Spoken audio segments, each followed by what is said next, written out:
Bitcoin is back at $66,500, and we had a crazy sell-off over the last couple of days based on some news about conflict or potential conflict in the Middle East, and why that was actually already showing in the charts beforehand. I actually predicted this entire drop to 61,000 before the time, and I want to show you why the charts always lead the way. And I want to dive into these charts and share with you my thoughts on what to expect now, potentially for the next couple of months, next couple of weeks, and especially as we are heading into the halving, which is going to happen in less than a week. So let's dive straight into the charts. If you're new here, welcome. My name is Dirk. Make sure to subscribe to my channel down below and follow my page on Instagram. The links are down below if you do want more of these regular updates. So first, I want to show you this. In the TA Futures Chart channel in my VIP Discord, I shared on the 4th of April. Okay, keep in mind this date is important because it is well before any sort of news came out over the last couple of days. It is April 15th as I'm recording this. So back on April 4th, I said maybe we can expect some extended trickery and chop leading up to the halving, which is expected to happen around April 18th or 19th. And then what I was saying is here, maybe we go up to $70,000, drop to 61,000, and then potentially back up to 74,000.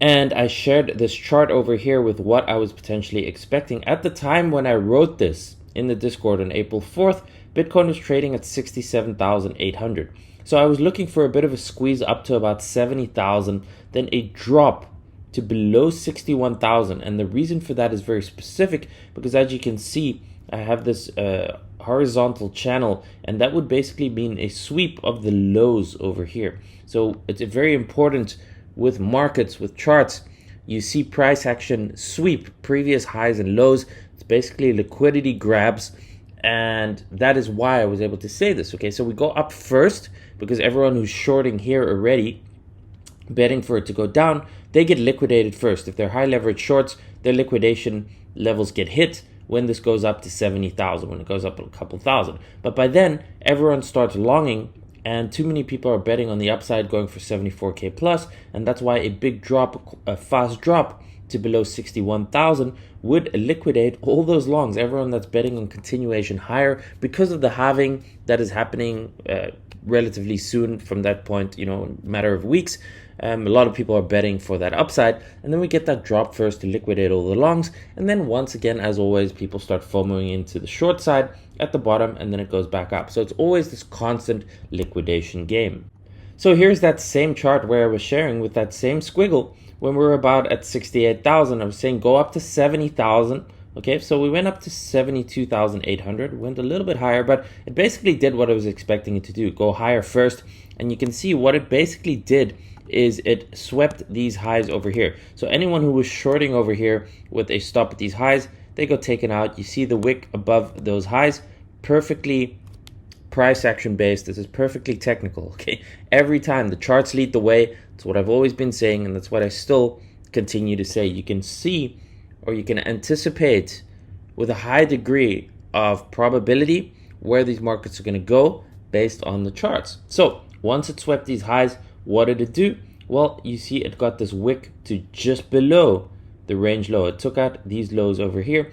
Perfect with that wick. Very quick dump where it went from 68 to basically 60,000, and now it bounced back to 66,000. So again, this is very, very technical, and it took this liquidity. That's all it needs. It just needs a wick. It doesn't need to spend extended time over there.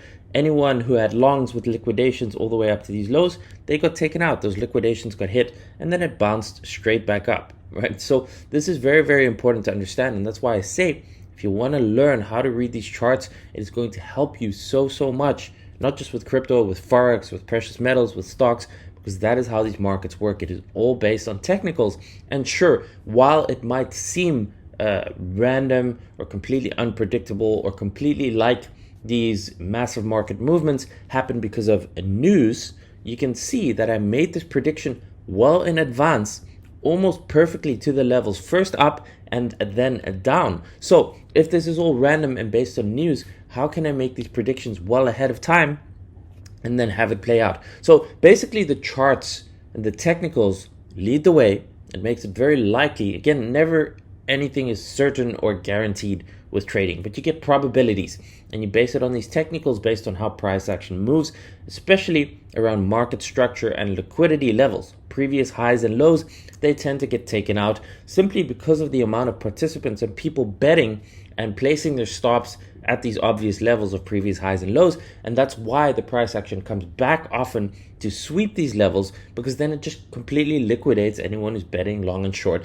And it does this over and over and over. This is what the price action does. Okay, so when you understand that, you're able to position yourself ahead of it and take advantage of these movements. And for example, when you are expecting a hit or a sweep of that low, well, that puts you up to potentially either be out of your position, maybe be in a short to go on the way down, or potentially to look for entries when that happens, if it happens, when it happens. And again, that would give you an opportunity to be very well prepared, to not get wrecked on this dump, and potentially jump in for the long side. And now we have to wait and see what is it going to do next. Well, according to the setup, technically in theory, there is a decent chance that this runs back up to 74,000, but it can also very easily retest the 61,000. So if you've noticed by now, all I've talked about is the charts. Okay, I've shared with you my thoughts before, how I shared that, where I was expecting 70K and then 61K, and I showed you that is exactly what played out.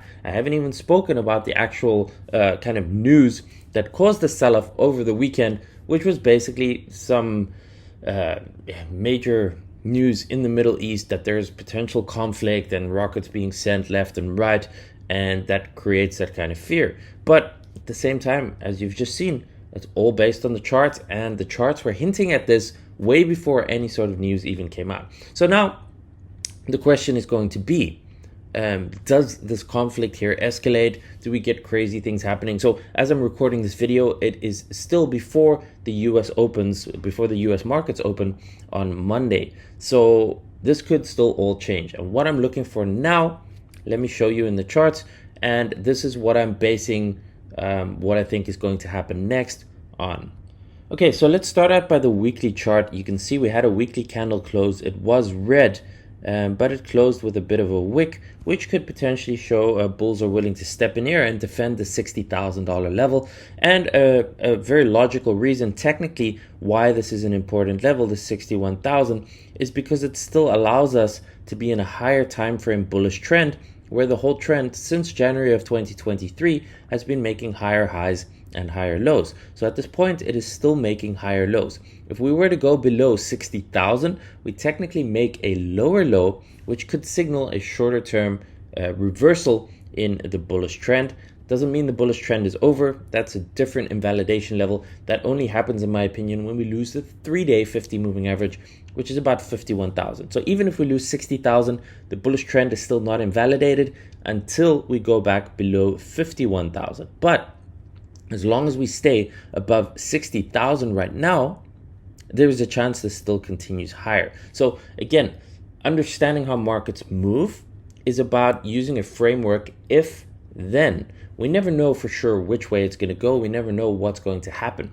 But we have certain technical, maybe pivot levels, if you want to call it that. So basically, if it gets above a certain level, then it becomes more likely that it continues higher. If it gets below a certain level, then it becomes more likely that the price continues lower. Okay, so that is the best way to approach it. At certain points, you just don't know if the price is going to go up a couple hundred, a couple $1,000s. Sometimes you don't know, but you know at X level, you will get a sign where you're able to interpret the probability of continuation or rejection in a better way. Okay, so based on that, purely based on this candle, we're still here in this range, 74,000 to 61,000. We're still in that range, and as long as we are in there, it can fluctuate between that 74 and 61,000. If we break below 61,000, then we might go into the low 51,000s or the low 50,000s, where we retest the 3-day 50 moving average. If we break above 74,000, then it might lead to more continuation, 85,000, 90,000 plus. So to get a better idea in the short term of where things are going and how to approach this, I would zoom in. Okay, so the weekly chart is big picture. It moves one candle per week. It's very, very slow. It does give you a higher time frame direction, of still what's happening, and that is still very much bullish. Like I said, 61,000 and maximum 51,000 is the line in the sand for me for the bull trend.